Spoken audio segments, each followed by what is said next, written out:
So you're not good at sports. It's a very small part of life. Sports. Bart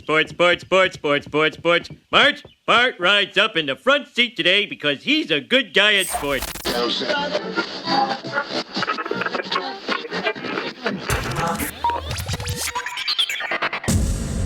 Pardesi Beats.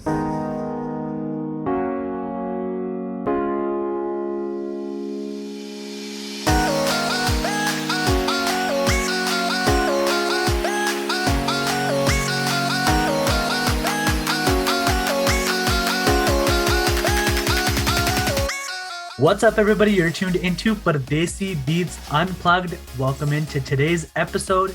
In today's episode, we're going back to our roots. If you've been a long-time listener of Pardesi Beats, we're going to be talking about sports, just like we did on our old Pardesi Beats Powerplay program. It's been a pretty exciting time in a bunch of different sports, and if you're watching this on YouTube, you can kind of see what we're going to be talking about today.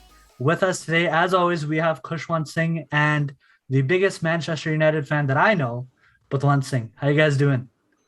Amazing. Good. Doing great. Absolutely fun time in sports right now, so lots to chat about. Yeah. I miss Pardesi Beats Powerplay. We changed our format and sports kind of went off season or towards the off season, especially with our teams, except for one that I'm wearing. But you know what I mean? And so yeah, I mean, they came back with a pretty big bang, so I think we'll jump right into it. So we'll be talking a lot about soccer or football. I will use them interchangeably. I know Pat will not use them interchangeably, but for those of who have listened to the program, I know absolutely nothing about soccer. I grew up watching MLS, and I loved the Toronto FC, and that was about it. But anyways, a few weeks ago, Lionel Messi signed with PSG. The world was flipped upside down, and then another big signing happened. Manchester United brought home one of their old, I guess, young legends, superstars, icons. That's the word I'm looking for. Cristiano Ronaldo re-signed in Manchester United. What was also interesting about that the transfer window for the Premier League kind of exploded from there. There was a couple of other pretty big signings and moves. So I guess the first question I have for both of you, the past month for soccer has been pretty crazy. You have Messi. Yeah.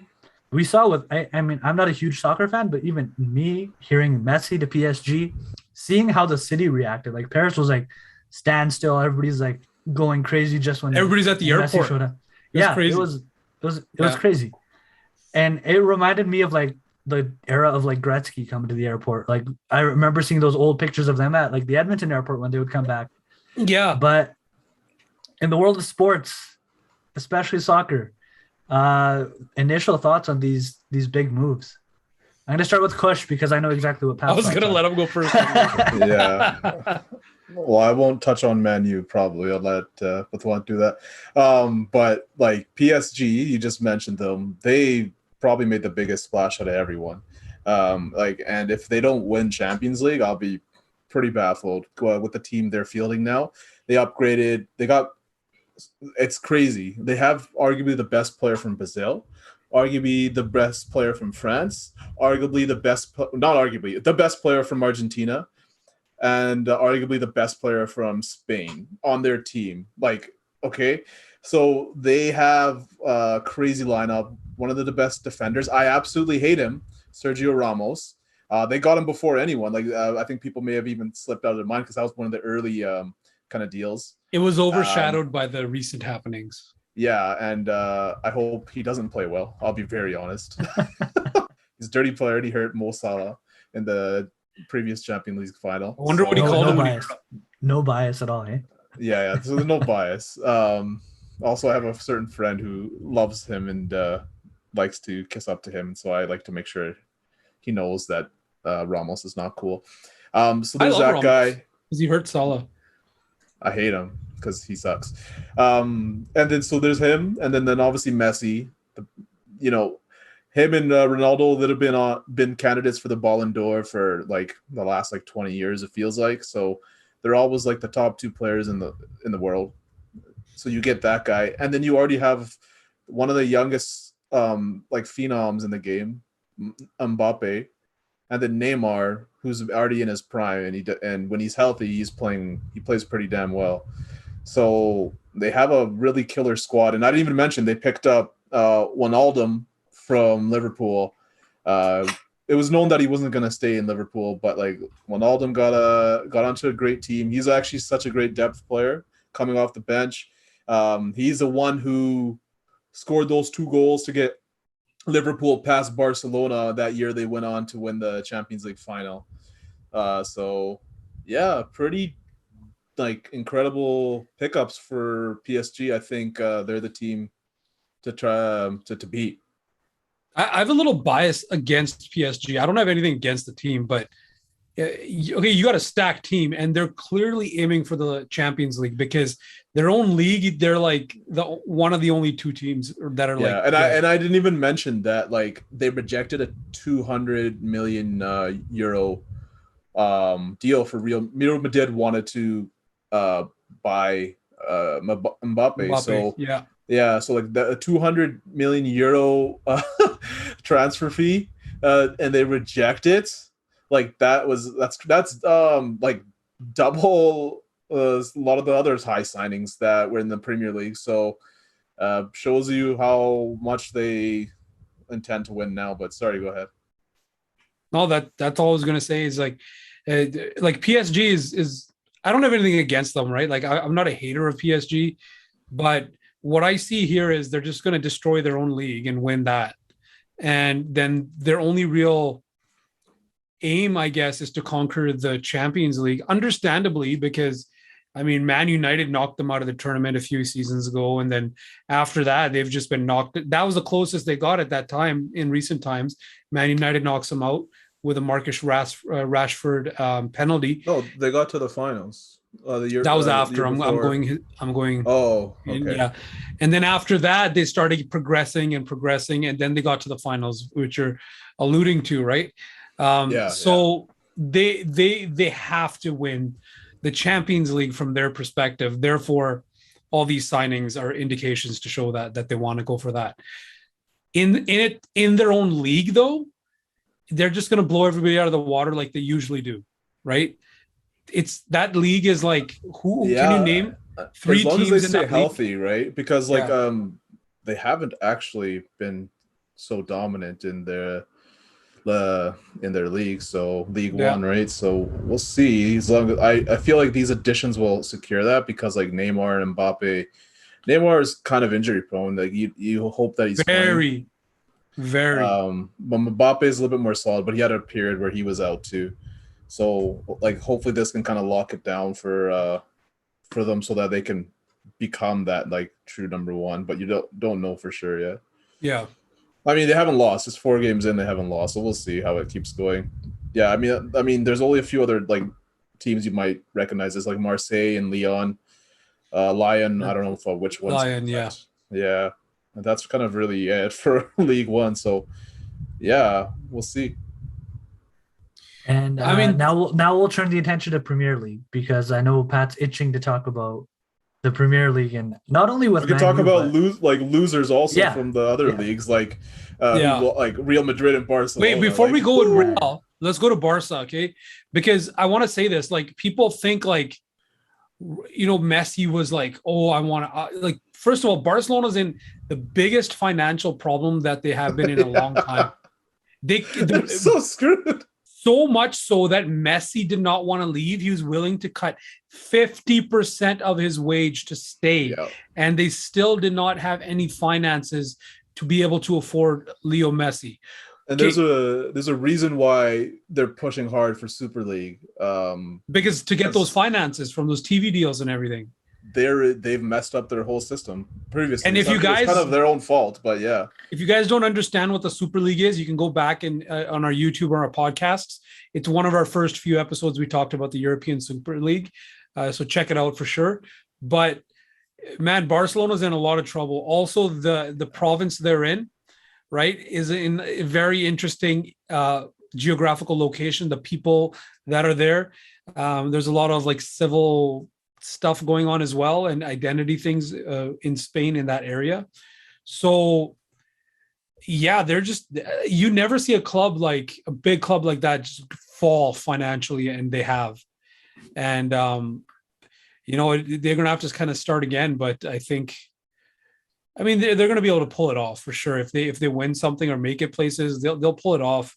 But it just shows you a little bit how COVID had assisted in the detriment of financials in sports for sure, right? So that being said, though, the window in transfer for the Premier League was right around what it's usually been, like 1.4 billion. That's a yeah. pretty significant amount. So Premier... it's interesting. Like some teams like Barca are absolutely in terrible shape, but Premier League's doing pretty well.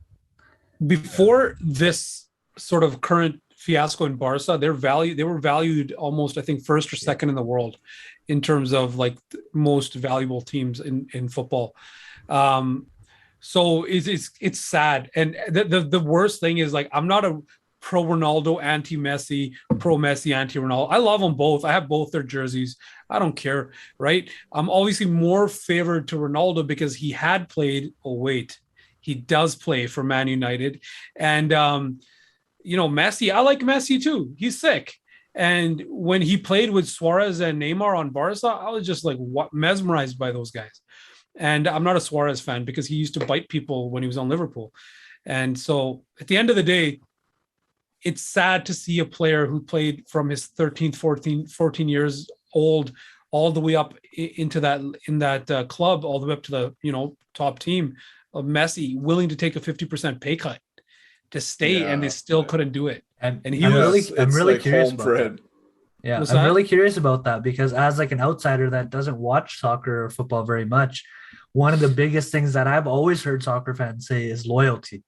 Not only like fans are loyal to their team, but the players are very loyal. They start at a very young age, like you said.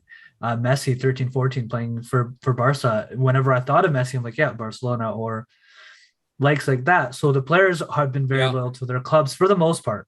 There's definitely been jumps here and there. Sometimes some things are out of control, like if they get traded or dealt, as they say. Yeah. Well, what kind of happens is you can only be so loyal if you're a good elite player, because you're gonna get nabbed by those elite rich teams. clubs. Yeah, and that's what I think that's what we've also saw in the transfer window in the Premier League. A lot of those players were moving. Like the names that I saw, I'm like, oh, I kind of know who this player is. I have no idea where they went, but I'm like, oh, they changed teams. That's interesting to me, because as an outsider, I've always heard loyalty. Like soccer fans and soccer players, they're very loyal.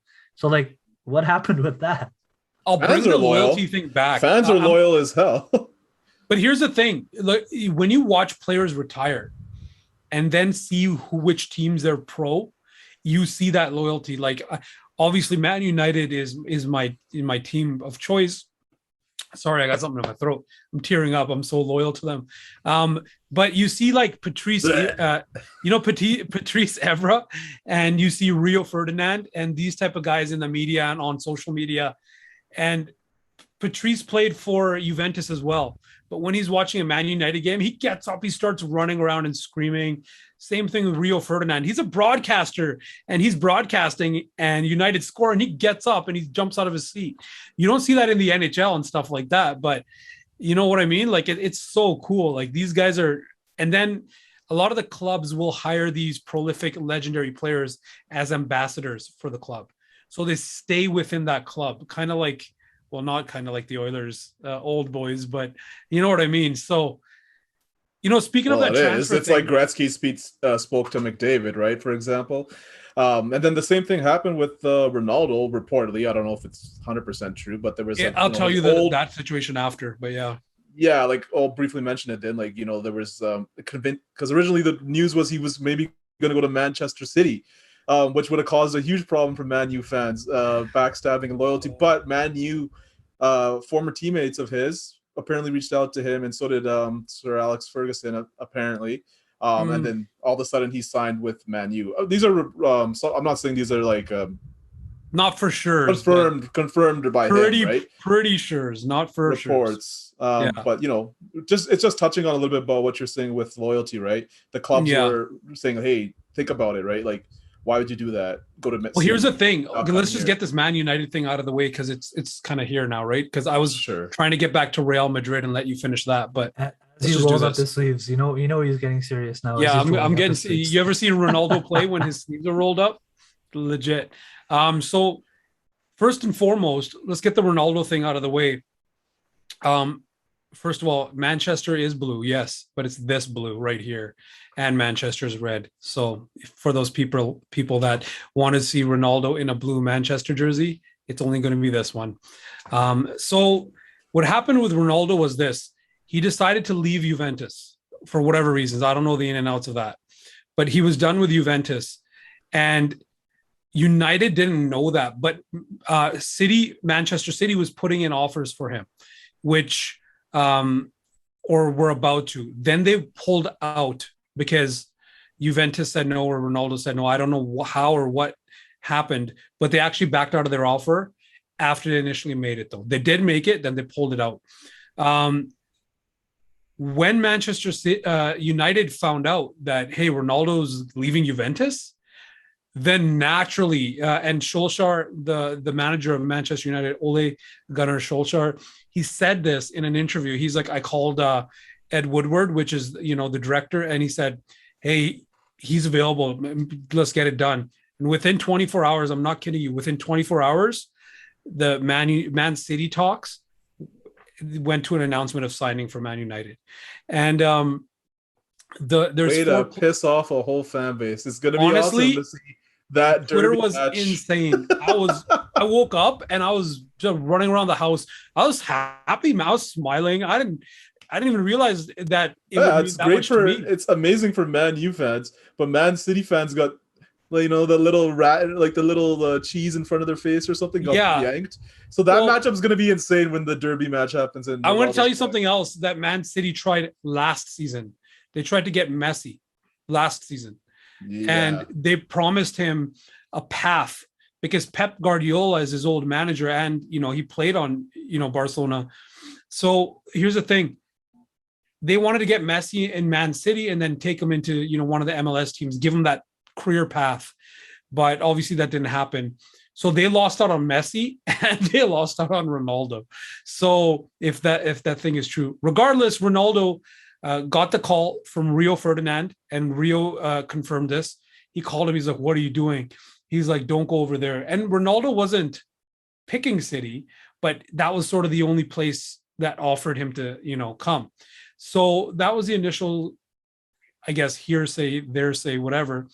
But then Bruno Fernandes on Man United, who's also a fellow Portuguese player with Ronaldo, as well as Solskjaer, which is the manager of United. He played with Ronaldo and coached Ronaldo before too. And then the legend himself, Sir Alex, reached out to Ronaldo once the talks had started. And if you look at one of Ronaldo's, it's actually, I think, his latest Instagram post. Read the whole thing, but go to the bottom. It says, and not exact words, but it says, "This one's for you, Sir Alex." And it says that. And he wrote it himself. It's on his official Instagram. You can check it out. So regardless of all he's this old, it doesn't matter. Even if he plays a game, that vibe, whatever he just did to Man United and the players and the fans, he just gave them like Red Bull for days. Like they're just caffeinated. Let's talk about it, what he adds, right? Because like Man U already didn't really add their needs, which is like probably defensively. I disagree, but somewhat very slightly agree with you. Yeah, go ahead. But they have scoring, right? Like if you adding Ronaldo, even better, obviously. So much is going to be created by him, and then it's like an upgrade from Cavani, obviously. But Greenwood is playing awesome, really awesome, amazing. And then Bruno was really good. Obviously, he sets up a lot of plays, amazing in the box. Yeah. Martial has definitely been disappointing for what he was producing before, so that helps there for sure. For sure. So I feel like offensively it would be good, but like I think with Man U they've been doing well offensively anyways. But regardless, it's when you bring a legend like that, it changes the game, right? Like, and think about how much he knows and how much he's going to share to young guys on that team, like Greenwood or Fernandez or whatever, like even Luke Shaw, right? Like, so all these other guys are going to learn so much from him. The thing that the team culture is going to probably get even better. The only thing Man United needs is a defensive a center back or like center defensive midfielder in that range, right? The middle. Now, other than Ronaldo, like Fred, just to kind of address what's that? So not like Fred, who was turning it over there. You know, Fred was decent last season. I'm gonna knock him too hard this season, yeah. But last season he held his own too. No, he's not a bad player. I'm just saying. Yeah, I know. Well, I mean, we saw Phil Jones, and I don't hate Phil Jones because he's one of those loyal to United players, but he's not doing much. He's been injured and stuff. Anyways, the point is, we signed Rafael Varane, right? Who's a legend in himself. And they unveiled him in such a way in the first Man United home game, which was the second game of the season. Like they just announced him at halftime. He came out in a suit. Nobody knew before. He just walked out in a suit onto the pitch and everybody's going nuts. And even he's just like, holy, this is what it's going to be like to play here. And he was so hyped. Everybody's so hyped. Before that, we signed Jadon Sancho. And, we brought some needs into the team. Obviously, we made a few good moves in the last few seasons here and there, but this season was big. This season we had, Sancho coming in, Varane coming in. We're addressing these spots. And then you bring in Ronaldo. And then there's some good players that weren't really up to where we wanted them, like Daniel James, who we let go to Leeds a few days ago. I think Marshall might be going to. And, players like that are going to be offset to build some cap space, for a lack of better terms, right? To bring some revenue back and then spend that on that one defensive midfielder type of player or center back. So whatever they want to call it. They last year they were chasing City for a while. City was definitely looking over their shoulder. They were close. They were close, except the last few games. Harry Maguire got injured, and then we kind of just lost a few at the end. But we weren't going to lose our second place, and we were too far from. They had a great season. I don't think anyone expected them to play that way. Yeah, and at the end of the day, if we had City looking over their shoulder like that last season, and now Ronaldo's running with us, and these other two players I just mentioned, I mean, we're definitely, I'm not going to say that we're going to win the league, but it's in the talks. It looks good. But the thing with the league is that a lot of the other teams got better too. Yeah. So Chelsea got Arsenal. better. Yeah. Well, they might get relegated. Let's see. That'd be hilarious. Oh my God. But except Chelsea, they went out and signed Lukaku. So Inter Milan, Serie A got beat on too. They lost quite a few strikers, right? Yeah, two amazing leaves, the top Lukaku two goals, and there was more players too who got moved. They're not as top. They're not like legendary tier, but and so he goes to Chelsea, right? And Chelsea made some other good signings too. I can't recall off the top of my head. Yeah, so I mean, they got some depth and a scorer, which means that they were experimenting with Timo Werner last year, Timo Werner, and they won Champions League, right? So but they had they won Champions League, but they still had a question their scoring issue, and they're very their striker or forwards, right? When you win a Champions League, your team generates revenue in so many different ways. You're able to do these things, right?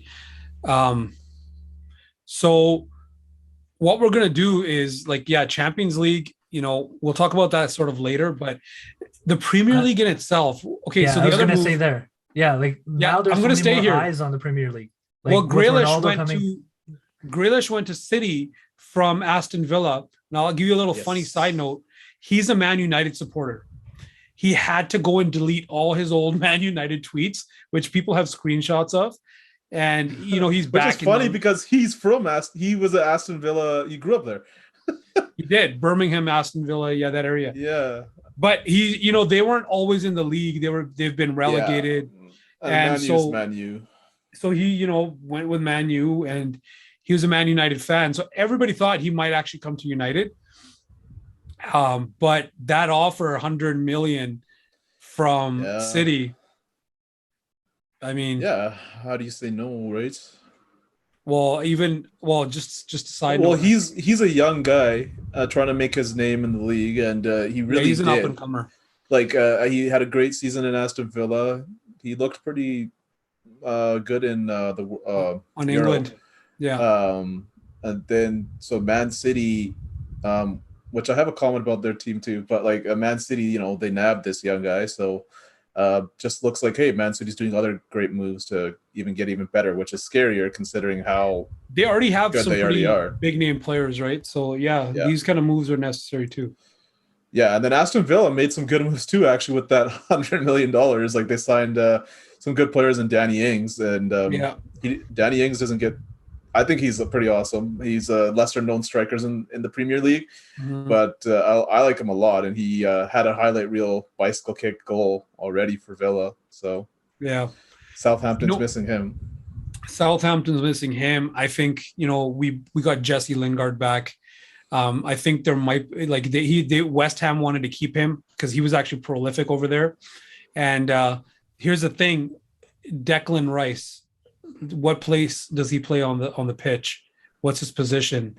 That's something Man United wants, and he's a pretty good player. He played amazing on England, so there might be that transaction later for Jesse Lingard, who I like because he was one of those little kids who grew up a Man United in the system. In the system. So here's a quick little bonus thing, and then I'll kind of let you guys talk a little more. I know I've been talking a lot, but did you know that in the Manchester United under 11 boys? In that league, there's two kids playing that are legends. Cristiano Ronaldo's son and Kai Rooney, Wayne Rooney's son. They're playing together on the same squad. If you watch any of the Cristiano Ronaldo highlight reel goals with Rooney and Ronaldo connected a lot.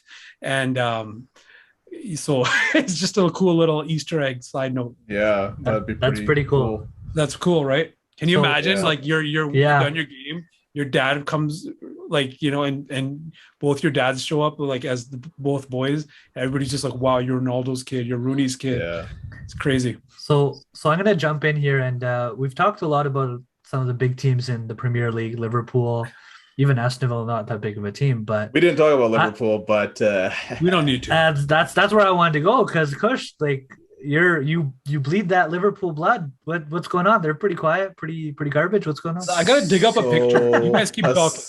Essentially, I think there's financial constraints for Klopp, but they lost a couple of depth pieces. Like I previously mentioned, Wijnaldum is gone, and I really liked Wijnaldum. Shaqiri is also gone. He was really good off the bench as well, but I think he's playing in Roma or AC Milan, I think. So I think like he's gonna have. Maybe not actually, but anyways, so he has wherever he's playing, he's going to be a starter. So like he kind of deserves it. He's got a lot of potential. But Liverpool didn't really add any crazy pieces, but they managed to keep Diogo Jota, who came last year, had a great year when he was healthy, which was the kind of story for Liverpool last season. A lot of injuries, and he's already producing very well. It's extremely dangerous when the ball's in the air. His header is insane. You almost said puck. Did I? I don't know. Whatever. I saw. Anyways, go on. And Salah's playing good. Mane is he had an off year last year for sure, but he's already got a goal. So like it's just I think they need to get the ball rolling because really the biggest difference is that Van Dijk's back, and that is a huge game changer for Liverpool. Is Henderson healthy? He is. Henderson. There's him too. He was out a little bit. Everyone was injured last season for them, but patches. It's actually amazing that they made Champions League because they got hit hard, and then they brought it back, man. Like the last game, they got that spot, man. They got fourth place, and that was what was like last year was like exciting for me. And by getting it, they knocked somebody else out too, didn't they? I forgot who they played. Yeah, I think it was Spurs or Leicester. Leicester?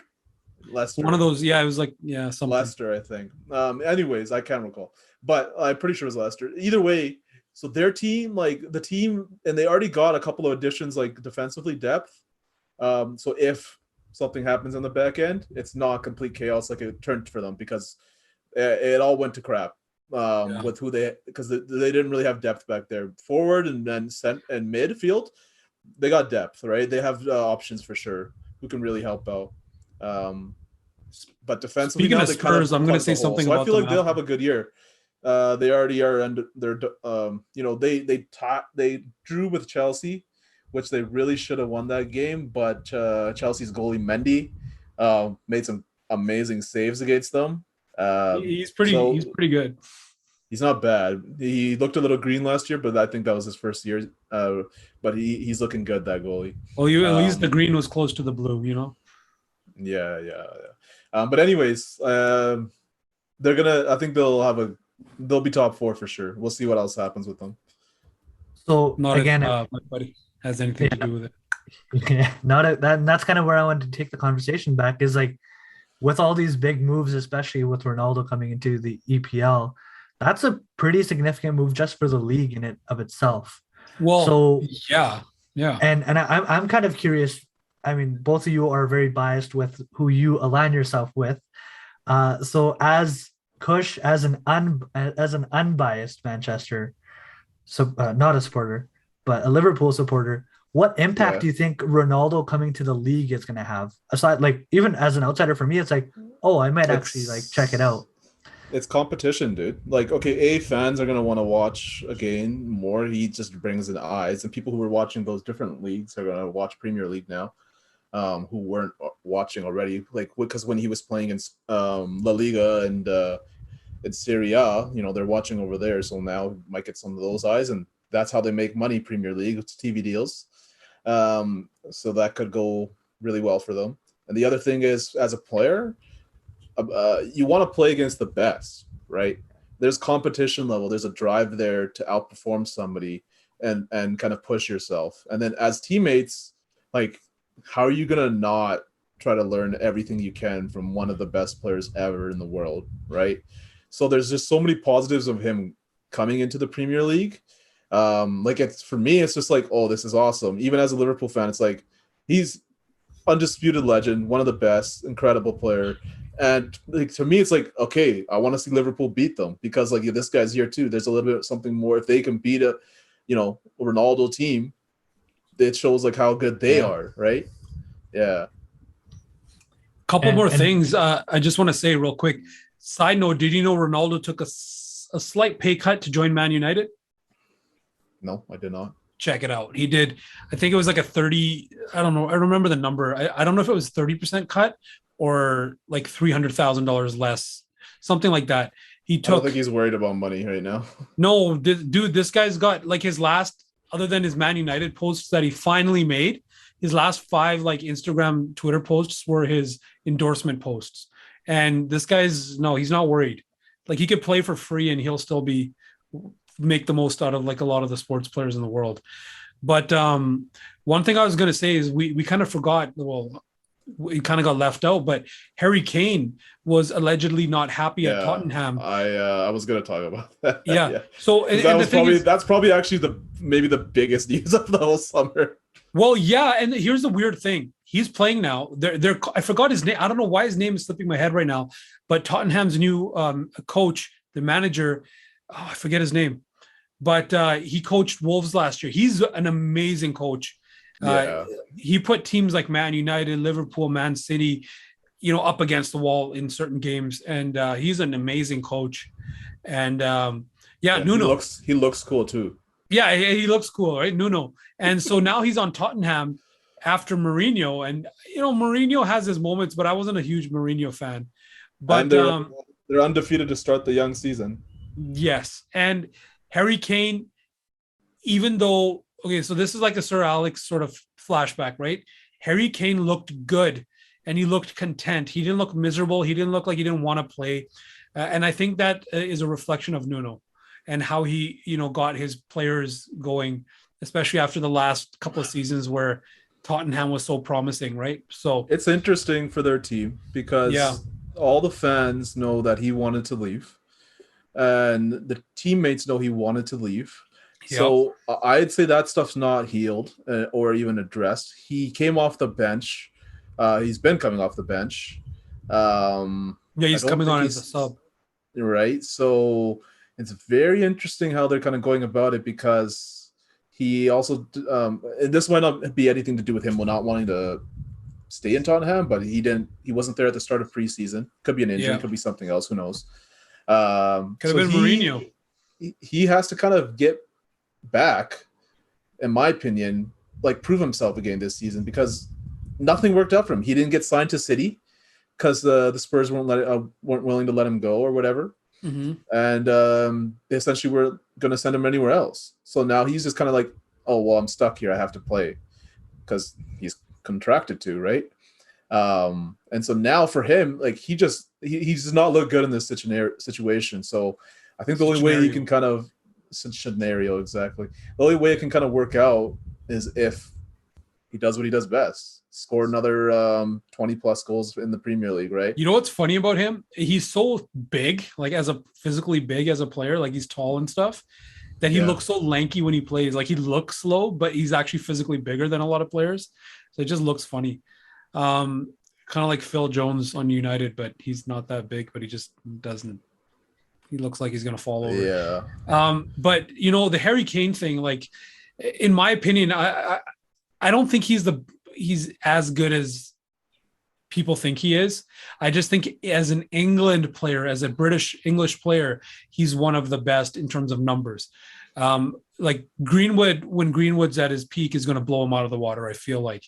But, like he's not a dynamic player like David Beckham was, or, I'm not, like whoever, right? But he just strikes, finishes, that's it. And he can set up a good goal too. He can, but I'm just trying to see like how would he have fit in at City? Like, well, they kind of solved that with Grealish. No, I don't think they solved it at all. Because Grealish is more the setup man, right? So yeah, but they have some finishers there. They're getting older, but I think City has an incredible team, but it's weird because like they're actually not getting scoring they should have been getting. It's just age, right? Players are aging now. Well, Aguero is gone. He went to Barcelona, and I don't think that's gonna change much for Barcelona's future because Aguero, he's kind of aging out, but like he can still get you goals. However, you have Sterling who has barely scored in recent games. Like he scored this season, but he did not have a good last season, you could say. Even on England, he didn't look as good as he has in the past. Yeah, and he's getting up there in age, so you never know. But then they have a lot of different pieces that are so good, a lot of them. So if they all, because they have starters coming off the bench, like at least 5, in my opinion. So their team is still really. I still think that they're the team to beat in the Premier League. Obviously they are. They're the champions of the Premier League, right? So. I still think that even though a lot of additions for other teams, it's like Man City is still that top dog that you kind of have to look out for. So what you're saying is now that I'm going to be watching the EPL because of Ronaldo, I should jump on the Manchester City bandwagon just to annoy both of you? I have pictures of you in Man U jerseys. If we can have like a 3-way hate fest, that I have pictures of you in United jersey, dude. So that would make for good content on Pardesi both of you Beats actually. Unplugged. So I'm kind of curious as the outsider of the football world. I always like to tie it back to other sports. So Ronaldo signing with Manchester United, Messi signing in PSG. Yeah, I dug around and I can't think of any sports equivalent like off-season signing, free agents, like nothing of this magnitude in any league. Definitely not magnitude, but I can give you an example. Okay. The closest thing I have and that's it. But I'll let you go first. Yeah. No, go for it. I was gonna say that maybe the closest thing in recent memory is Durant and Irving going to the Nets. But I still don't think the magnitude is not there. Yeah. Okay. Yeah, I'll give you one. Okay. So it's going to be the same hockey example, but with a little bit of a fantasy twist on it. So Gretzky leaves Edmonton, right? Yeah. That's what Messi leaving Barcelona was. Yep. Okay. But in a weird twist, imagine if a few years later, while Gretzky's still back, pretty good, like let's say right after he left LA, forget St. Louis, but let's say right after he left LA, he came back to Edmonton. That's what Ronaldo coming to United is. Yeah. He's a little bit aged, but he's still not like you can give the LeBron comparison there when he left. But he came back and won a championship, right? Like that's similar. But like the way I look at it, it's like the two biggest names in football, soccer, and who might be the two best of all time. They left in the same season to different clubs. And that's where I feel like that's never happened. That's like you're talking about Gretzky and Lemieux, leaving in the same season to different teams, right? Yeah, and like here's the thing: they both played in the same league, so they used to play each other in Spain. Barcelona and Real Madrid. Exactly. Yeah. But I have a feeling that Ronaldo's buddy, Agent Ramos, might let Ronaldo have a few get past him when we get to Champions League. So heads up on that. Speaking of these, or he'll try to break his knee. He might, but you know what? Dirty. You got some guys who will take care of him. So, AKA Luke Shaw. I think he'll take care of himself. But anyways, yeah. I'm gonna jump in here because you two are fighting like little. You're gonna jump little boys again. Talking about broken. Are you broken knees? Broken knees, huh?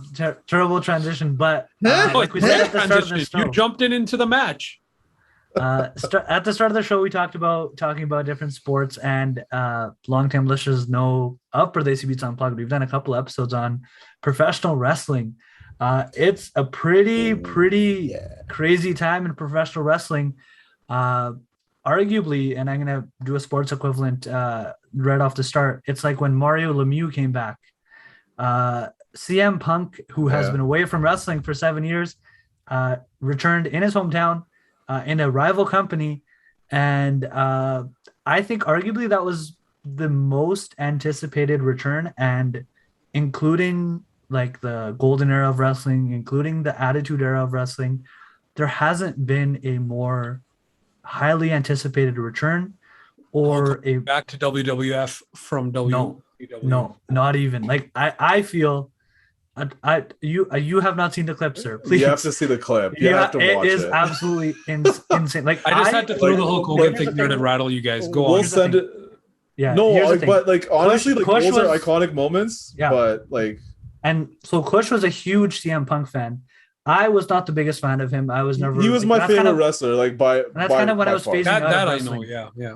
And that's kind of when I was phasing out of wrestling. But even for me, as somebody that wasn't really invested in this character when he was in his height of his career, this single event in an obscure company that is trying to rival the WWE at the time, it was something. It was meaningful. It was the level of like Hulk Hogan, Macho Man, Steve Austin, all these big names. Well, the returning. Outsiders, right? Like Razor Ramon or Kevin Nash showing up in WCW, right? That was massive at that time. And it's really interesting to see because on the other side of the boat, we have WWE doing some weird stuff and releasing some pretty big names, saying budget cuts as their excuse, but they're recording record profits. Losing, like they're cutting people like Bray Wyatt, Braun Strowman, who were like born and bred WWE superstars. Lots of internal changes too, especially for their NXT brand. Especially reported today, which is crazy that so NXT has been run by Triple H or Paul Levesque, if anyone doesn't know that, and it's hands down been one of the better brands and shows of wrestling just in the world. But that might all change because Vince McMahon might be apparently overseeing that with Bruce Pritchard as well, which means it could go to complete shit. And that's NXT is supposed to be WWE, Raw and SmackDown's like farm team, essentially, where they groom kind of like their talent and let them practice, and then they'll call them up to Raw or SmackDown.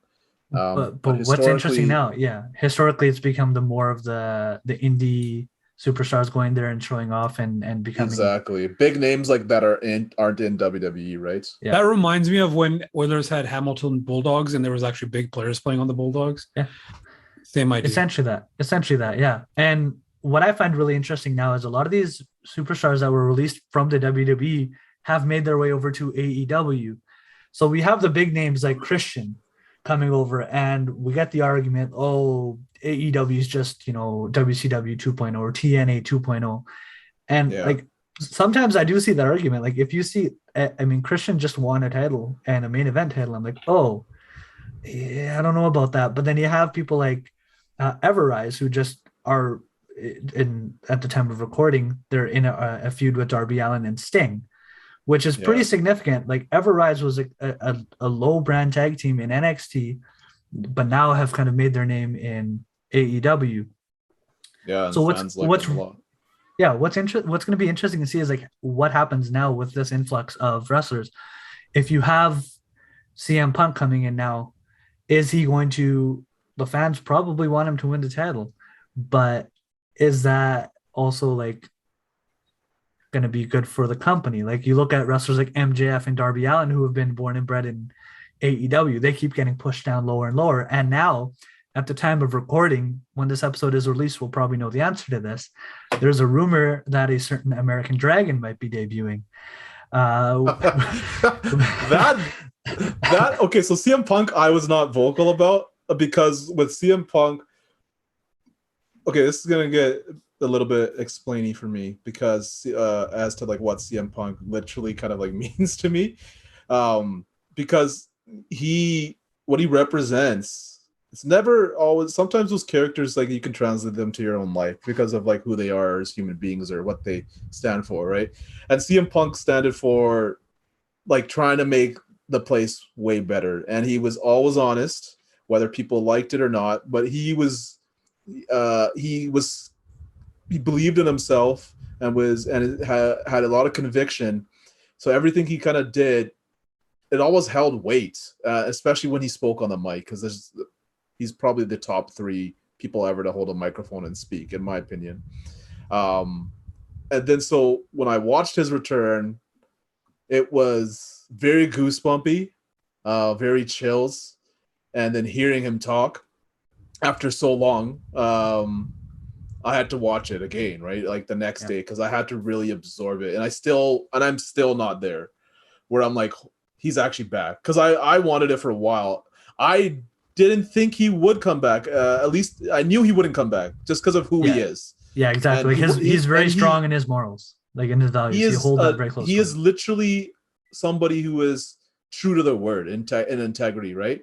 Yeah. And he didn't, because he didn't go back to WWE. But then AEW happened. But he did go back to WWE. He went back to Fox and became a backstage guy. No. So he's now gone to another company that's came out of nowhere. It wasn't ever in his mind during that time where he made that commitment to not wrestle again, especially for WWE, because I don't think he would want to go back to the lower scenes. But now he's back. He doesn't really need to either, right? Like why would he? Exactly. Fine. Yeah. Plus, he's doing like so many other things on the side, exactly, in his own life, right? But now that this new company is here, it's exciting, it's fresh, and he said it himself. His goal is to work with young talent, right, and to make them better. And I think he can make so many stars there, because he was never ever like the best wrestler, but he always had great matches because he knows how to storytell. And I think he'll make that company even way more better, because that's their best guy they have, without a doubt. So in my eyes, and then like until the American Dragon, and those who don't know, if he shows up, I will freaking lose my mind, because him I get excited for, because he's hype. He's the most hypest guy. But I don't. What I really want, I don't want him in AEW, sorry. I need him in New Japan. New Japan, yeah. Because the G1 is coming up, and if Daddy O'Brien entered into the G1 Climax, which is a yearly tournament New Japan Wrestling does, And in my opinion, it's the most purest, best wrestling of the year. There's nothing better ever. You'll get some of the best matches. You'll get like great matches every night. There's a show. So to me, that's like better than WrestleMania. Anyways, so if he goes there and has matches with the quality of wrestlers that are in Japan, I think that's what he wants more. Like, I don't think he doesn't care about the fame as much. Yeah, but here's the thing. Then AEW already has a working relationship with New Japan. We've seen John Moxley wrestle multiple New Japan. They haven't done anything serious yet. They've done a lot of like their mid card or lesser mid card people come over and here and there, and they've been, because New Japan is promoting their American brand as well. But we haven't had the AEW guy go to New Japan since AEW's kind of been around. Yeah, it hasn't really happened. Since COVID. Since COVID, because Moxley was there and there was a significant thing there. So. But my worry now is with this influx of talent from WWE, like Bray Wyatt shows up, maybe, possibly. Christian's already there. What about those homegrown talents? And like, how many times are we going to see Jericho versus MJF? I'm so frustrated. Like, just end it. I mean, like, you get what they were trying to do, but it hasn't worked. One more match. Like, it's never ending. I know, right? But the thing with MJF, he's gonna bounce back. That guy is too good. Him specifically, right? So my question now is, again, we're recording this before All Out this weekend. Yeah. CM Punk versus Darby Allin. Darby should get the win. Nope. But exactly. Way. Yeah, exactly. Right. There's no way CM Punk. He shouldn't get the win. Like, you don't bring the best one of the best wrestlers. Exactly. Well, that's what the problem is going to be now, right? Like, you want CM Punk to work with the younger guys and help them and develop them, but like, but you don't have to go over. You don't have to go over to get over. You know what I mean? You don't have to win the match to get over, and that's real. Prime example, Steve Austin. Right? Like, so if they can put on a crazy quality match. Especially you have to think about it like this too. CM Punk is gonna bring in so many eyes. Who's not gonna watch this match? And what I love about our conversation today, it's Ronaldo. It's Ronaldo coming to Manchester. Yeah. CM Punk coming to AEW. Like, there was so many people that haven't watched wrestling in such a long time tuning into, like, what is this AEW? You can compare that to Hogan coming back, because it brought me back to watch too. Yeah, a lot of people are gonna come back to see him who haven't been watching, right? Yeah, I think so for sure. I agree too, and it's an exciting time in sports. Wrestling, me and Kush will talk for hours, so we'll kind of wrap up here. But like, even with let me just finish the point. Yeah. So all those eyes are there, but they're not looking just at Punk. Who's getting showcased? Darby is, Sting, right? Sting is getting. Daniel Bryan is. Oh God.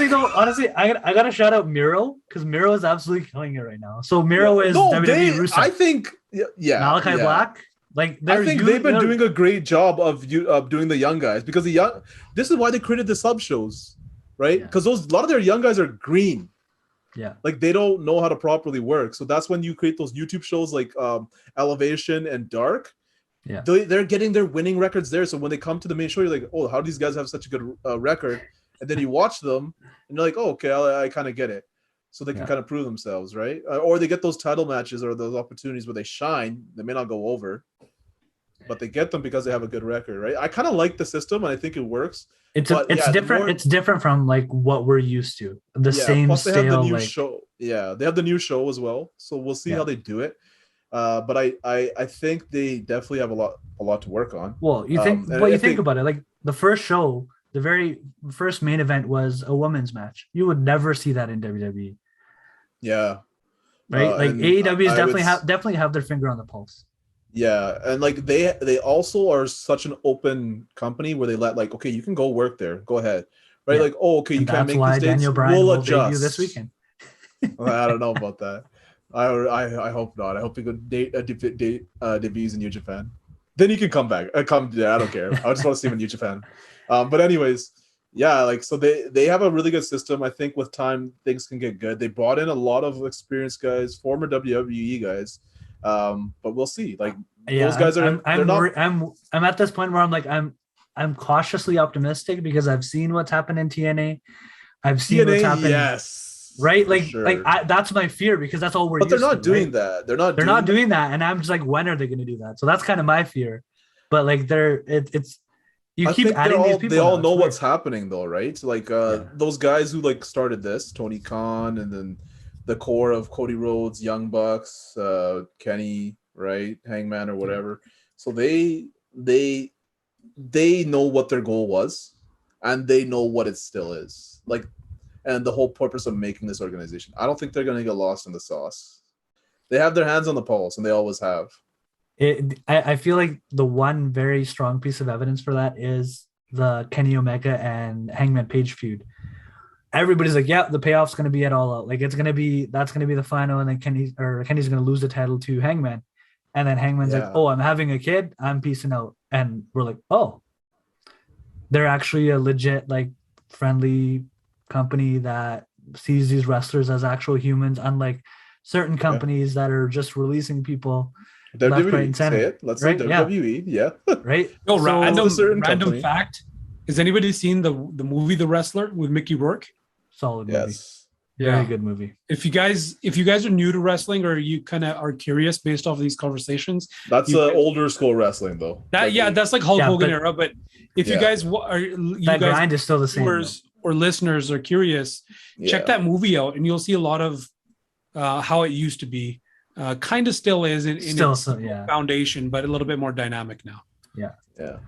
But I really like I'm watching more AEW than I am WWE, but like even at the same time, you have WWE doing some interesting things. You got Big E with the Money in the Bank. Like when Kofi Mania was going wild, both of us were really invested in that. So it's like I want to watch WWE, but I know they're gonna screw up somehow, and that's kind of I feel like that's my fear with AEW. It's like you're bringing in CM Punk, you're bringing in Sting, Christian, maybe Daniel Bryan. Like, ooh, don't mess this up, please, for the love of God, don't mess it up. And we'll like it's we have to give it time. Okay, Christian's just getting to that spot where he can do something. CM Punk just arrived, right? Big Show's finally stepping into the ring after being there for like half a year, it feels like, and it's not any important significant person, it's not a significant match, right. So like it's gonna be a match to look QT Marshall look good, right? So things like that. So we'll see. Mark Henry's on commentary. Like all these guys are bringing in. Sting hasn't he's had done some like those cool random matches. Nothing of significance though. Yeah, right. So it's nothing crazy. He's kind of like being Darby Allin's dad. It just kind of like it's just a nice piece to be like, okay, this guy's associated with him. So those little things help a bit. So we'll see how they kind of just keep going with it. And TNA was an absolute disaster. But these guys too many cooks in the kitchen, and like that's a lot of these people have these people have been there for that. Like they're in that company. Like the Bucks are definitely Kazarian. Okay, Daniels. Yeah, they know. They know. They know what not to do. So I'm hoping, and that's kind of why I lean more towards AEW now, and especially in our conversations, it's just like they seem to be doing things right, and I'm hoping that they continue on this path. Like I'm WWE's really just too inconsistent. They have one or two really amazing things. When they do it well, they do it very well. But it's so far few in between, like of the rest of everything. Yeah. So I kind of focus towards wrapping up here, but like me and Cushy can talk for hours about wrestling, and Daniel Bryan does debut this weekend, and by the time this episode releases, you'll probably know Cushy's probably still running around the streets screaming. So if you hear somebody yelling really loudly in the area, it is Kush. So don't be alarmed. So with that, we'll wrap up the episode. Follow us on all social media at Pardesi_Beats on Instagram and Twitter. Subscribe to the YouTube channel. Make sure you like the video. We're also on all major streaming platforms for podcasts. Give us a 5-star review and share with your friends. I feel like that's an appropriate way. Five times. Pat, last word. Viva Ronaldo. Glory, glory, Manchester United. You guys, you'll see who wins this year. Peace out. Best in the world.